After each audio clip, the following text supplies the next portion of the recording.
Well, you hit on something earlier before, right, where you said you're convinced, and your words, not mine, and you can feel free to throw these right back at me.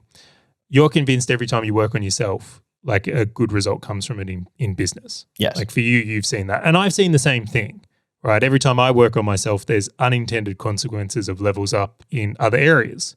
So, for example, use some here. It's like, let's say I start improving my health and I feel good about the way I look.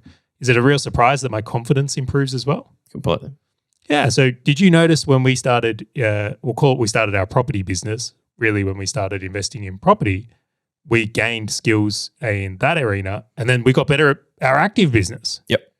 Right. So there's like knock-on effects to all of this, which is the whole point, is that if you were to level up your money mindset in a really big way and start working through some of these things, inadvertently, business does better. Yep. Right. So it's fascinating, right? The whole idea of like masking these or putting exterior excuses on them is just like a fascinating one.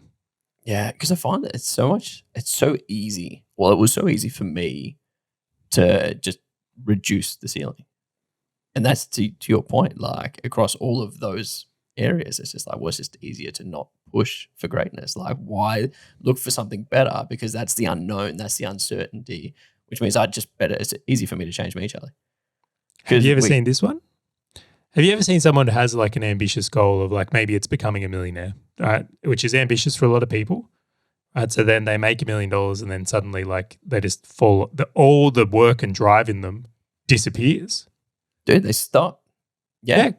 Yep.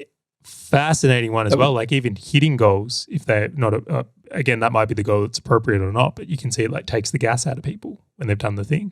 Well, even me. So it was the 6 figures a year, and then I would just stop on that business and go elsewhere into another business. They cruise. Yeah, it's all money stuff. I'm like, it's here, and it's like similar to like a sporting star when you take them away from the thing that they're working on.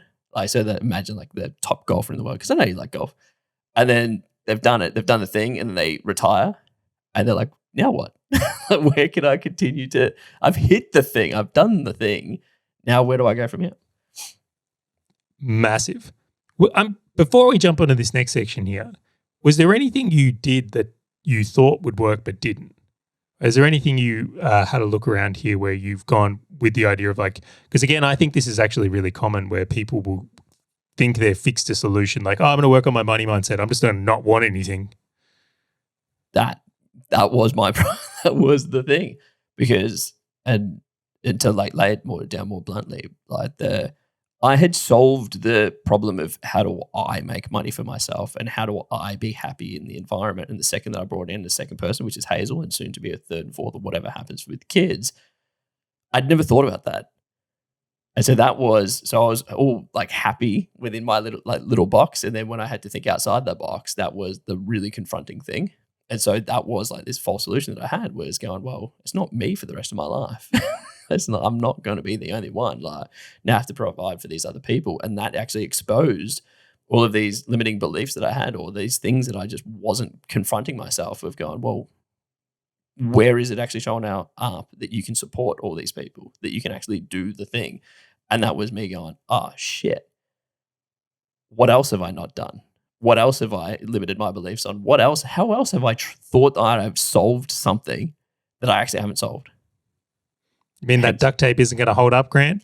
Totally. Or that that glass ceiling definitely needs to be broken.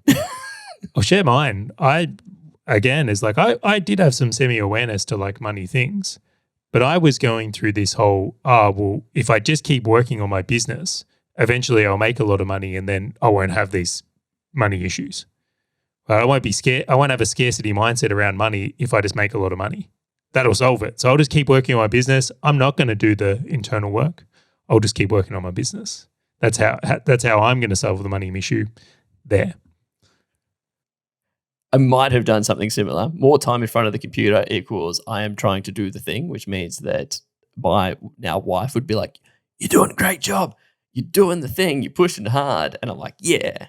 Albeit it doesn't reflect back in the money that I was creating.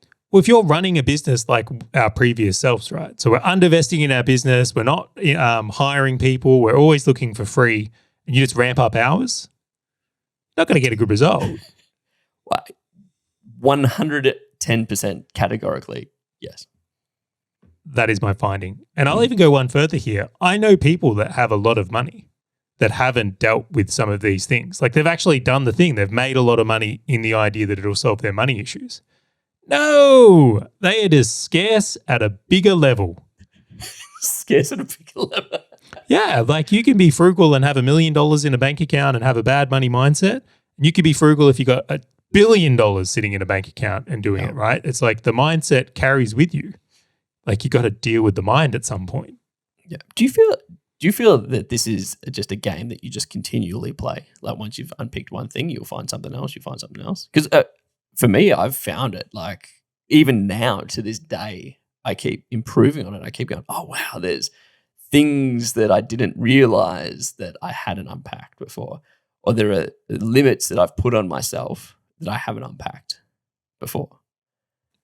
Yeah, that's a really interesting question. Have you ever noticed that in business, we keep trying to solve a problem thinking that once we solve that problem, like, oh, cool, then everything will be perfect. Yeah. It's solved. And it's like anyone who's been in business long enough is like, cool, I'm going to solve this problem, but that's probably going to create another problem. Then I'll have to solve that problem. Like the game is continuous problem solving to a degree. That's what it is. That's what I've chosen. And like I think for a lot of business owners, even just adapting that into their mindset with business would make a big difference. Mm-hmm. Like it's not this hiring this next person or working out Facebook ads that's suddenly going to make your business perfect and you're never going to have challenge again. Yep. I believe it's the same in this world. I keep discovering things. Hey, fellow business owner, if this topic and value-packed short video has resonated with you at all and you want to dive deeper into creating wealth inside and outside your business, check out the full episode by clicking the link on your screen or in the description right now.